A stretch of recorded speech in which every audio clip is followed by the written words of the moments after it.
Now, Antarctica, a vast wilderness, remote and untouched. But is it?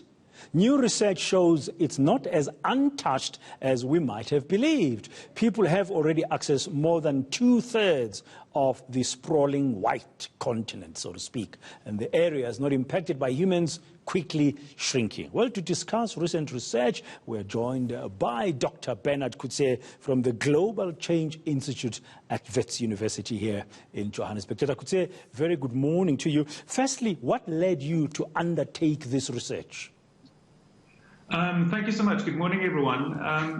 I think it's like you said, we often think of Antarctica as being one of the last bastions for wilderness in the world, but increasingly we can show that that's not the case. And so me and our research team tried to set out to try and understand exactly where people have been and how they've impacted the continent over the past 200 years. Why did you want to understand that?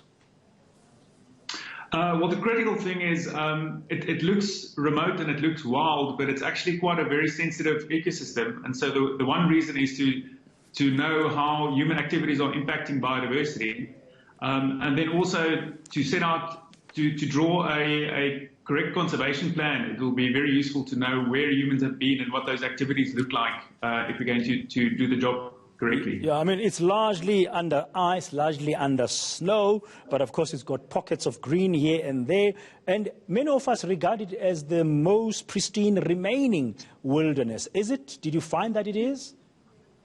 So that's exactly what we set out to test. We built this database of 2.7 million records stretching back to 1819. And so this is all the records from people whaling and sealing, tourism, people mountain climbing, people conducting scientific research, all the explorers that have crossed the continent, a really exhaustive database to really map where people have been and where they haven't been.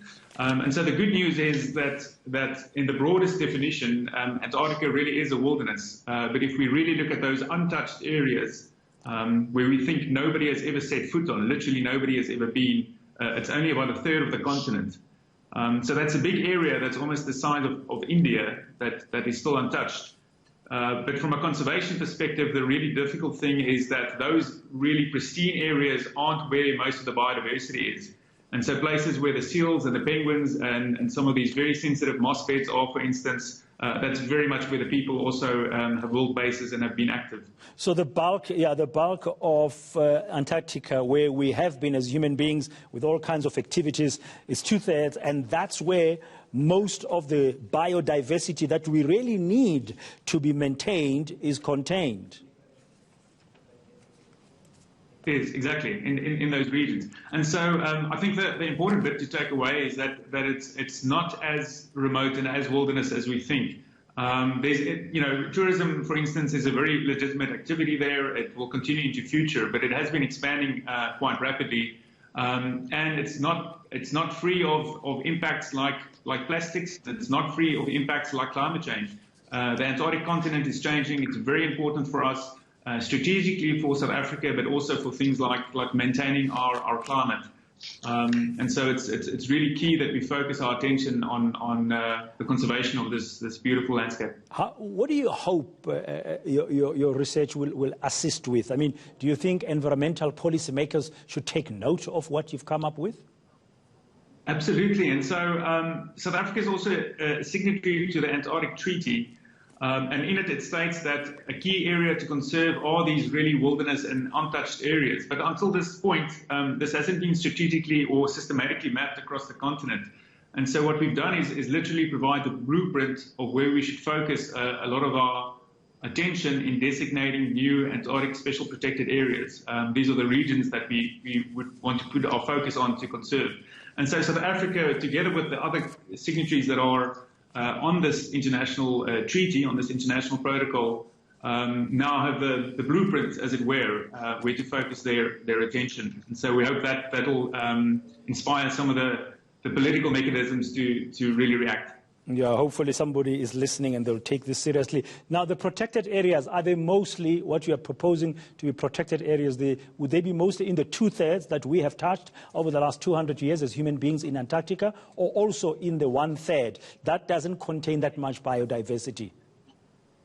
You're exactly right. I think what we'd want is like making an investment portfolio. You'd want a mix of different assets, and so of course you want to focus some of your attention on these biodiversity areas. Make sure that they're managed correctly. Make sure that the human footprints there are managed correctly. But some of these really big untouched areas are almost pristine baselines, pristine laboratories, because no humans have ever been there before. And so it asks a big question: do we want to visit those areas, or do we make sure that they remain untouched and rather study them remotely using remote sense technologies like satellites, for instance? But I think to answer your question, you'd want some portfolio of those different areas to conserve. Yeah. So finally, Dr. Coetzee, what next for you in terms of this research? Is this the end of it? Is there a next phase to this research about Antarctica? Well, if anything, the work really is accelerating. I think drawing up the map is one step, but now it has to go through some of the policy mechanisms, and of course it begs a lot of other questions about other features that we want to conserve on the white continent. And so definitely the work is scaling and increasing. There's a lot of initiatives to sort of build upon this work and move it forward steadily. Yeah, the white continent, that not as wild as we thought it was in terms of being touched by us as human beings, that needs to be protected for the sake of biodiversity, for the sake of climate change. Thank you very much, Dr. Bernard Coetzee there from Wits University.